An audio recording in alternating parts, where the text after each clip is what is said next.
สวัสดีค่ะชวนทำขนมนมเนยง่ายๆกับ Easy Food ใบชยาค่ะ คลิปนี้มาชวนทำคุกกี้ช็อกโกแลตชิพค่ะ สูตรคุกกี้มินิคุกกี้กรอบหอมอร่อย คุกกี้สำหรับคริสต์มาสและปีใหม่นี้ วิธีทำไม่ยุ่งยาก รสชาติหวานน้อยกรอบนาน ไปดูวิธีทำกันเลยค่ะ เริ่มจากการตีเนยค่ะจะใช้เป็นเนยเค็ม เป็นเนยนิ่มแต่ไม่แฉะนะคะ แต่อย่าให้แข็งเกิน เป็นเนยที่ยังมีความเย็น ถ้าขนาดใหญ่มากก็ตัดให้เป็นชิ้นเล็ก เวลาตีจะได้ไม่กระเด็นออกแล้วก็ตีได้ง่าย ตีเนยให้อ่อนนุ่มและกระจายตัว เมื่อเนยอ่อนนุ่มดีแล้วจะก็ปิดเครื่องแล้วก็ปาดโถค่ะ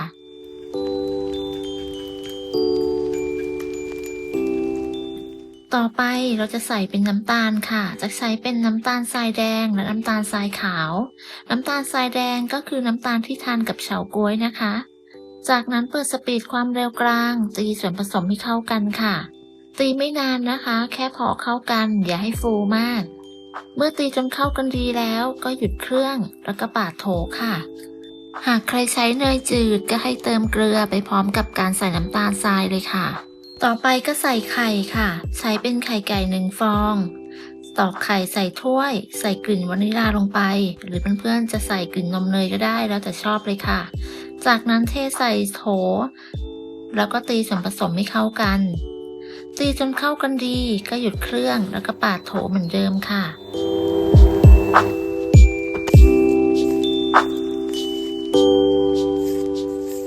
ขั้นตอนต่อไปเราก็จะใส่แป้ง จะใช้เป็นแป้งว่าวนะคะ แป้งอัดสาลีอเนกประสงค์ ตามด้วยแป้งเค้กเป็นแป้งบัวแดงค่ะ แล้วก็เติมเบกกิ้งโซดาลงไป ร่อนแป้งลงไปในส่วนผสมทั้งหมด ร่อนแป้งลงไปหมดแล้วก็ใช้ไม้พายสับแป้งและส่วนผสมของเนยให้เข้ากันจนหมดผงแป้ง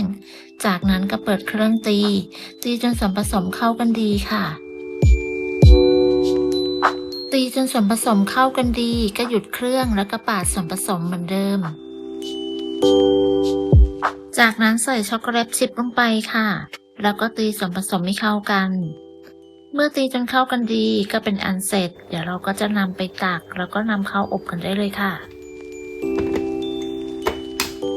ใช้ช้อนตักคุกกี้เราจะทำแบบมินินะคะ ดังนั้นจะใช้ช้อนเล็กๆตักมา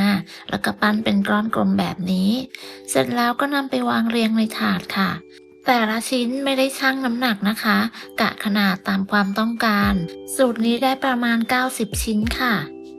วางเรียงจนเต็มถาดแล้วจะนำแต่ละก้อนมาคลึงกลมให้ผิวเรียบเนียนอีกครั้งหนึ่งค่ะ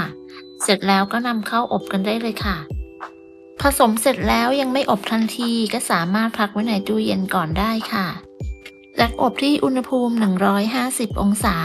ใช้ไฟบนล่างไม่เปิดพัดลมจัดวางไว้ชั้นกลางของเตาอบใช้เวลาอยู่ที่ประมาณ15นาทีค่ะครบเวลาแล้วก็นำคุกกี้ออกมาจากเตาได้คุกกี้สีสวยหอมน่าทานมากๆค่ะจะพักให้เย็นไว้บนตะแกรงหรือจะเทใส่กระมังพักไว้แบบนี้ก็ได้ค่ะ คุกกี้ช็อกโกแลตชิพสูตรนี้ขนาดน่ารักน่ารับประทาน เป็นคุกกี้กรอบเนื้อแน่นทานเพลินเลยค่ะ คุกกี้ช็อกโกแลตชิพเหมาะที่จะเป็นของขวัญของฝากในเทศกาลคริสต์มาสและปีใหม่นี้ ถ้าเพื่อนๆชอบก็ลองทำคุกกี้ช็อกโกแลตชิพขนาดมินิสูตรนี้ดูนำไปใส่กล่องปิดฝาผูกโบก็เป็นของขวัญคริสต์มาสของขวัญปีใหม่ได้แล้ว กล่องที่ทดลองใส่เป็นกล่องใสมีฝาปิดขนาด500 ml Number C014 ค่ะ ขอบคุณสำหรับการติดตามรับชมคลิปนี้ ถ้าเพื่อนๆชอบก็อย่าลืมกดไลค์กดแชร์กดติดตาม เพื่อเป็นกำลังใจให้กันด้วยค่ะ ทำแล้วได้ผลยังไงก็มาคอมเมนต์คุยกันได้นะคะสำหรับคลิปนี้จะต้องลาไปก่อน พบกันใหม่ในคลิปหน้า สวัสดีค่ะ